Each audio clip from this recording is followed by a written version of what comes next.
Rédaction. Elodie est enseignante et mère d'une petite fille de 3 ans. Elle écrit sur Facebook qu'elle a pleuré quand enfant est revenue à la maison avec les cadeaux du Grand Saint-Nicolas. Ils étaient les symboles du monde que je déteste et que je combats tous les jours.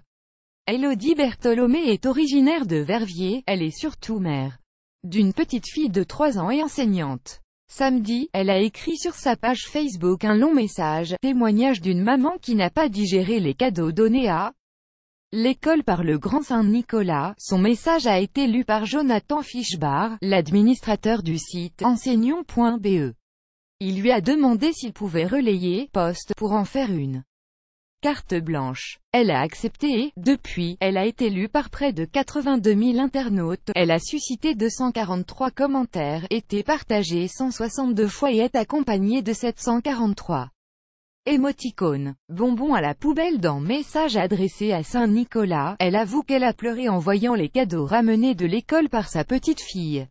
Dans l'assiette emballée dans un plastique, il y avait plein d'autres emballages contenant des sucreries industrielles issues de grandes multinationales, qui ont fini, précise-t-elle, dans la poubelle. Dans cette même assiette, et il y avait un autre emballage contenant un mini-avion de chasse, symbole de la guerre, ainsi qu'un berlingot d'une limonade sursucrée, d'ailleurs interdite par les institutrices en temps normal parce que c'est mauvais pour la santé, et que ça colle quand c'est renversé par terre. Ma fille a aussi reçu une botte de perles à enfiler. Sympa, surtout si on pense que ce jeu a probablement été fabriqué dans un pays fort lointain par les enfants que tu paies grassement pour travailler dans tes usines. Elodie se demande pourquoi les garçons n'ont reçu, eux, un jeu avec des formes à clouer. N'est-il pas, eux aussi, capables d'enfiler des perles pour offrir des bijoux à leurs parents, contrairement à ce qu'il attendait. Jonathan Fischbach a vu pleuvoir un torrent de commentaires négatifs. Franchement, je pensais que les enseignants allaient abonder dans le même sens. On y parle de recyclage, du bien manger, de l'égalité des distributeurs de soda. Au lieu de cela, on prend ce message d'une maman enseignante comme une ingratitude. Les gens y ont vu une sorte de jugement de valeur dénigrant le travail des enseignants.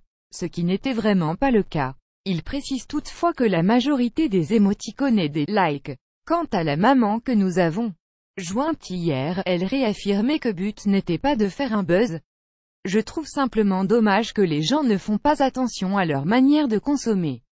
Je suis peut-être une bobo et je m'assume comme telle.